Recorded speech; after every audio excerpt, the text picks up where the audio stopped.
Hey, what's up, everyone? Welcome to the Hevolution podcast with me. I'm your host, Dalton Dale. Excited to get into this one. Thank you for joining me this week. It's a good week. Summer games done quick. For all you video game nerds out there, raising money for Doctors Without Borders. Been binge watching a lot of video game speed runs this week. The Vegas Knights are in the Stanley Cup tonight.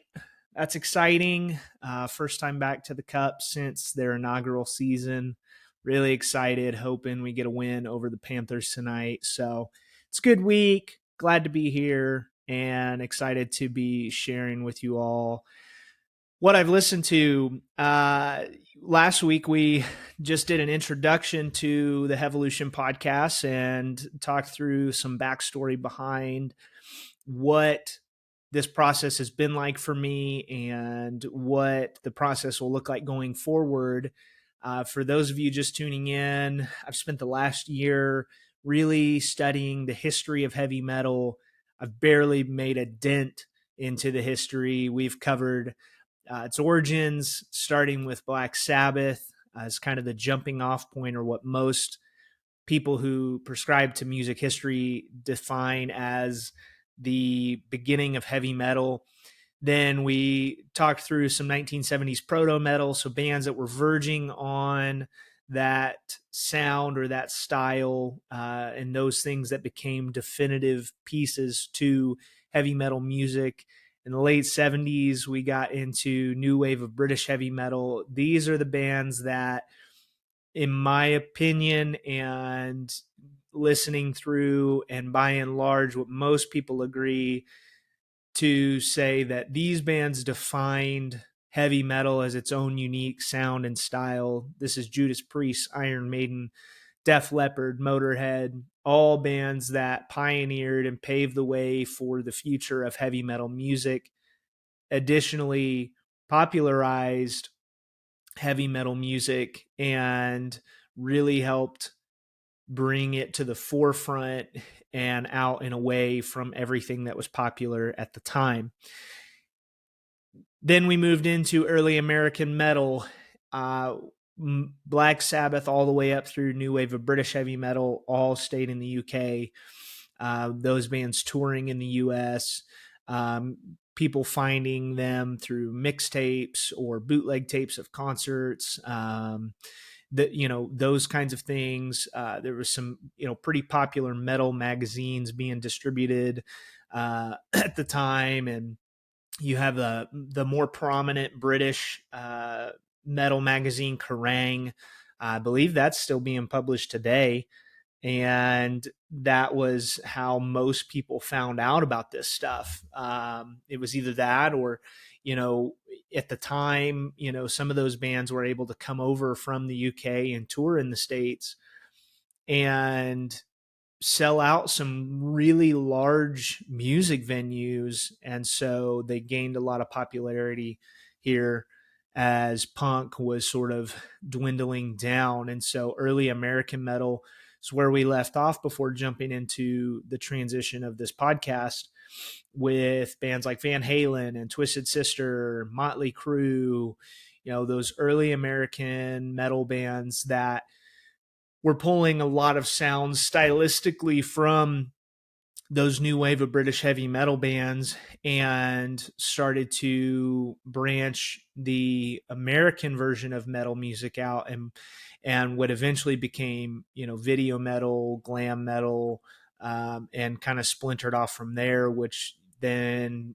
moved into the Bay Area, and Metallica and Megadeth, Anthrax, Slayer, some of those bands will really start to emerge from what was going on in the States at the time. But to hone and rein all that in, what we are going to spend some time working through, I felt like it was fitting to start the podcast off where heavy metal music began, which was with Black Sabbath, and seeing what that band was up to in the early 1980s. And then we'll also visit some other bands that pioneered heavy metal sound to see as more and more music was coming out with this style, what were some of these original bands doing at the time that all of this was gaining momentum and gaining steam? And again, felt no better way to kick this thing off than with a Black Sabbath album. So today we're going to talk about Black Sabbath, Heaven and Hell. We're going to go through some of that album, and I'll share some notes and thoughts on listening to it, as well as some of the history behind it and where we are today. And then I'm going to wrap up with what I'm listening to personally, just what I'm investing to on the side, away from this project of listening to the history of heavy metal music. I really try to do my best to consume as much of every album that I'm listening to as possible. And I mean, I will churn through probably upwards of 20 listens to a particular album. And as I go through this process, I'm not just reading through the history, I'm listening through it as well. And am going to be talking about those albums as I listen to them. This isn't really an album review podcast so much as it is just a research and just trying to find what sounds and what bands ended up bringing us to heavy metal music today. I mentioned last week's episode that, for me, I grew up listening to a lot of classic metal, classic rock, a lot of blues. My dad had us listen to a lot of blues music as well. And that, I think, he says that I hated it. There's a good chance I did. I was really young, and anytime I make my kids listen to anything that I like, they usually don't enjoy it as much. But that was, for me, that was the introduction to this music, this style. And then, as I got older, of course, I talked about last week as well, the Tony Hawk's Pro Skater soundtracks and how influential that was for me. And so that's what this podcast is about, is trying to listen to the things that help define and create a genre that has now spawned so many different subgenres. I had a friend over last week and we were talking about this. He's going to try to write an intro for me. I feel like I need an intro, some kind of music. And he's a composer. He does mostly classical music. And so I reached out to him to see if he'd be willing to try to throw something down. So we'll see what we come up with. But I was just talking with him. He had mentioned he's not a metal head by any means, but he's familiar with a few bands. He loves Metalocalypse, so there's that part. But he mentioned Meshuggah, and we just started talking about gent metal and prog metal and kind of how all those different subgenres splinter out. And so that's really what this is all about, is just trying to understand where these things came from and how they developed over time, and what the evolution, see what I did there? What the evolution of all of heavy metal was about. So let's get into it. Heaven and Hell, Black Sabbath. This band is where everything started. So originally Bill Ward, Geezer Butler, Ozzy Osbourne, most people know, a lot of those guys. And then Tony Iommi, an absolute legend on guitar. But they were at a time here when this album came out, and before this album came out, this band was on the verge of being done. 1979, Ozzy Osbourne gets kicked out of the band, and he was dealing with all kinds of alcohol problems, drug addiction, and it was causing a lot of major issues within the band. When you go and you read about the whole of the process, I think the timing of it all lined up pretty well. Ozzy may be saying this now to sort of cover his skin a little bit, but when you go look into it, he indicates that he was not overly pleased with the style and direction the band was headed through their last couple albums that came out before Heaven and Hell. Never Say Die was the album that came right before this. And then Technical Ecstasy was right before that.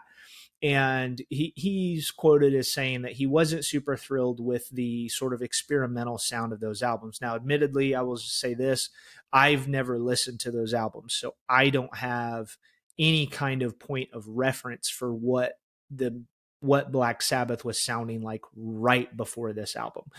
If you go back earlier in the TikTok series, I covered the first Black Sabbath album and Paranoid, and still, out of every album I've listened to for this process, those two albums have some of my absolute favorite tracks on them. And the albums as a whole are some of my favorite albums to just go back and listen to. The Black Sabbath album, top to bottom, is just really good. It's jam band-esque with a little bit of doom metal sort of twisted into it, and there's a lot of pain and anguish in the lyrics and in the songwriting, and it is heavy. It's not heavy in the way most modern metalheads would consider it to be heavy, but at the time that came out, it was heavy. And so coincidentally, around this time, Ozzy gets kicked out. Tony Iommi is trying to figure out, how do we move forward? At this point, they had written 8 albums. They had had an insane amount of success as a band, and he was not ready to let go. But he wasn't sure how Black Sabbath as a unit would carry on and move forward. Bands, while I've never been in a band, they require a very delicate balance of decision-making, creative process, and amongst many other things, that there's a sort of selflessness required, I think, to be a part of a band for an extended period of time, because you will not get your way all the time. And there are bands with people who are that way, that seem to persist. There are bands that are that way, with members that are that way, that are notorious for a rotation of members around them because one person wants to control the creative process. The Faceless is a good example. Everything revolves around one guy for the most part, and from what I hear, he's kind of an asshole. And because of that, he goes through a rotation of a lot of players. And so I think Tony was in a position where he knew, being a central piece of the band and a primary songwriter for the band, that he wanted it to move forward, but he wasn't quite sure what it was going to look like without Ozzy. Ozzy was also a very central piece to the band from a songwriting standpoint, in how he wrote things lyrically and melodically for the vocal tracks. And so Tony ends up being introduced to a guy that you might have heard of before, named Ronnie James Dio. Interestingly, it's noted that Tony met Ronnie by way of Sharon, Ozzy's future wife. And I find that really fascinating, given what most people know about Ozzy Osbourne today. But Sharon originally was the band's manager and became Ozzy's manager when he moved to the States and formed Ozzy Osbourne, the band, before they were even together. She was the daughter of the record label owner for the band that they were recording, or for the label they were recording for. And so, here's a band, Black Sabbath, that has tremendous amount of success. Sharon's job is to make sure that they continue to make the record label money. So she introduces Tony to Dio. Dio has a storied background within music at this point. He was the lead singer for the band Rainbow, very popular 1970s, late 60s rock band. He was like 5'0". To this day, he's credited for the metal horns symbol that's become popularized across the culture, and all around a prolific name in the music scene up to now. He goes on to form the band Dio, and I wholeheartedly believe that there is a tremendous amount of music out there that would not exist if it wasn't for this guy doing what he does. So these two meet. They hit it off. Dio had left Rainbow, as well as, he had been in several other bands, but he had left, and he was trying to find a new opportunity for a band. Tony was trying to figure out, did he want to start a new band, or did he want to continue with Black Sabbath? Around the same time, Bill Ward is dealing with some personal issues, and they're not certain whether or not he's going to be in the band. Geezer Butler is also struggling with some different things. I believe it said that he was going through a divorce at the time. And, I have to believe that all of this happening at the time really left Tony in a precarious spot. And so he was meeting with Dio, and they said, hey, let's go jam out a little bit, and we'll see what happens. Well, they end up connecting, and they finish the song Children of the Sea in like the first night that they hung out and recorded. And there was just an instant connection. You read quotes from both of them. They both just felt very deeply connected and felt very inspired to continue doing this thing called Black Sabbath. Dio felt like he could come in and, bring in a fresh take on things vocally. Tony felt really good about the songwriting process overall. And so they decided to go to the studio and start writing Heaven and Hell. Heaven and Hell came out April 18th, 1980. And it is one of their more successful albums commercially. It charted number 28 on the Billboard album when it came out. So this, album was much anticipated. Ozzy had left. In fact, I had a follower comment that he recalled when this album came out, everybody was uncertain. People were familiar with Dio, but nobody knew if Dio could really fill Ozzy's shoes. Ozzy, some people may not think he's a great singer. He sort of has a crooning style to his voice. He sort of moans and groans through his music a little bit, in my opinion. And I think that lended really, really well to the early sound of Black Sabbath and the heaviness that came with it. And where Dio, after listening to this album, this is the first time I'd really listened to a lot of Dio as a vocalist. He is much more of a powerhouse style vocalist, a lot of punch to his vocals. And I think everybody was just a little bit uncertain as to how that would pan out. And he recalled that, he told me that the first, from the opening track, Neon Nights, as soon as he heard Dio's voice, he said, okay, this is, we're going to be all right. And, whether they were all right or not, this album was a really big commercial success. When you talk to Black Sabbath fans, Heaven and Hell is regarded as one of their greater albums. I do find it interesting that, personally, I've never really heard anything from the Dio era. And I find that really interesting. Most of what became popular for Black Sabbath came from Black Sabbath, Paranoid, and Master of Reality, Iron Man, and all those other songs that they made popular in that time. Those are what you hear on the radio. Those are the songs that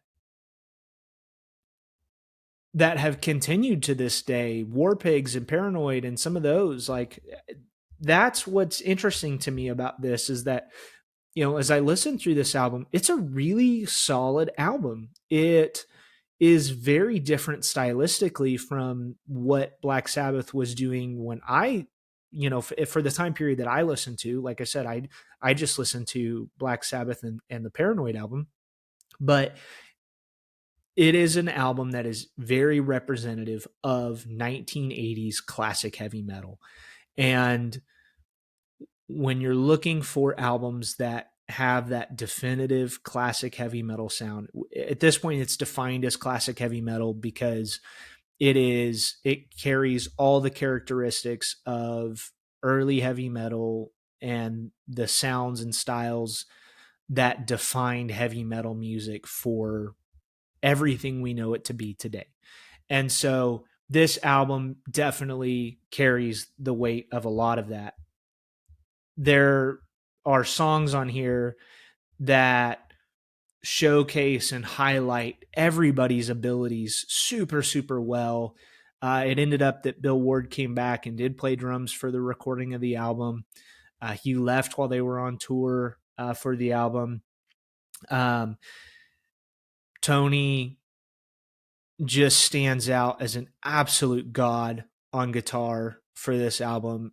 Everything for them up to this point, right? What became popular for 1980s heavy metal was far different from early what Black Sabbath was doing, which was more bluesy and loose feeling. Tony's guitar work is extremely tight. You can just hear the note precision on this and the strumming precision. There's palm muted riffs, and man, I had another follower who indicated their favorite track on it was the title track, Heaven and Hell. And when you go listen to that track, you can hear riffs really through the whole album, but you can hear riffs that are giving birth to what ends up becoming really popular in late 1990s and early 2000s metalcore music.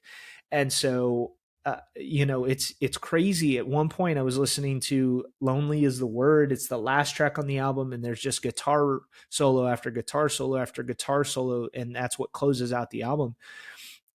Layered in underneath that, freaking Butler is just ripping on bass.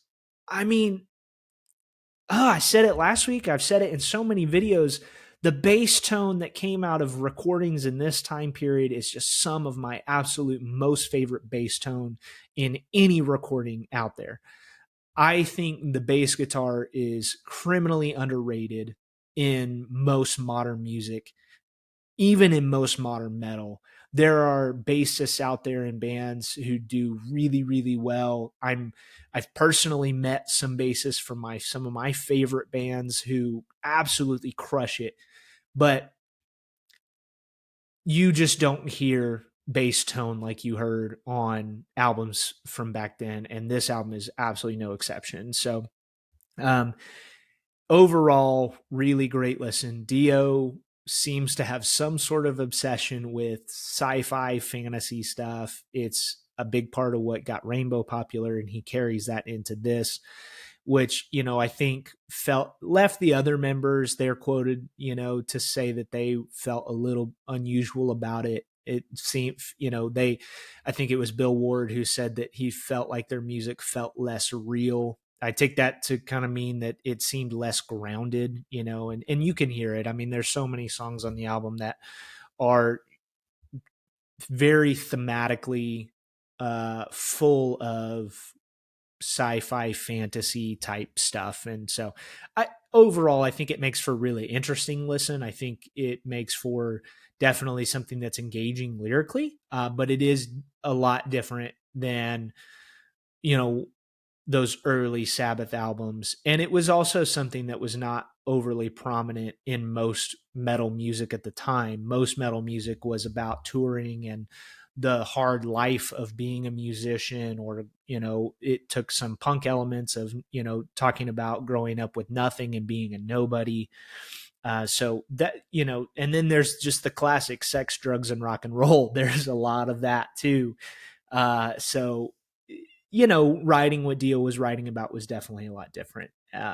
It was a very big turning point for Black Sabbath as a band. And overall, I feel like it's a solid entry. I mean, it's their 9th album. There are so many bands who don't even make it to 3 or 4 albums. There's tons of bands who don't even make it to a second album. So 9 albums in their first decade as a band, to me, is just insane. You're writing, recording, and releasing an album almost every single year, all while touring. That's crazy. Most bands that I listen to are on a 3-year album cycle. Some of the more popular bands, Slipknot, is on like a 5 or 6-year album cycle. I mean, it's just not really heard of to be able to do albums and records in that amount of time. The only exception that comes to top of mind right now is Bill Murray, who Johnny said that he wanted to put out an album every 6 months. I don't know if he's on that, but he's not far off, especially in his early releases. So go listen to it. You can go find me on Spotify. Just search Dalton A. Dale. I've got a heavy metal history playlist. I'm dropping everything I'm listening to there for this series. Go check it out. Listen to it. Let me know what you think. Yeah, super fun. All right. Let's transition. Again, I just wanted to kind of keep a little bit of mix of different things in here and just talk about, what I'm listening to away from this. Classic heavy metal, believe it or not, is not the only thing that I really listen to. Hell, heavy metal isn't even the only thing that I listen to. And so, we're just going to, in today's episode, I'm going to talk a little bit about what's in my listen for the last couple weeks, and just share with you some stuff that I've really enjoyed away from this. So in the last few weeks, there's a couple bands that put out some albums that I have just practically had on repeat. The Acacia Strain, they put out 2 albums a few weeks ago. One is a 3-song album. It's almost 45 minutes long, and it's incredible. They put out another album literally the same day. They put out a second album, and it's also incredible. They wanted to put out albums that were almost opposite of each other and showcased their different styles that they've been as a band. So Failure Will Follow, Step Into the Light, those are the album names. One of them is a lot more upbeat. The other is a lot slower, more doom, sort of style, like what they, have also become known for. Additionally, there's a band called Sleep Token. This new album, it's not as good to me as their previous album, which, interestingly enough, took me a while before I really got into their previous album. So we'll see what this album does for me, but there are some absolutely incredible songs on this new Sleep Token album, and some songs that, to me, carry. There's a song on there that very much you could almost put it into the mid 70s as far as like a rock ballad goes. So super interesting. There's just a lot of stuff on there that I've really enjoyed a lot. So that's what I'm listening to this week. Guys, thank you so much for tuning in. I appreciate you. I've got 12 listens and 5 followers. That's way more than I even expected out of the gate. So thank you so much. Share, subscribe, go find us on Facebook, find me on TikTok. If you would, leave a 5-star rating on Spotify. It really, really helps. Thank you so much. I hope you all have an awesome week. We'll see you later.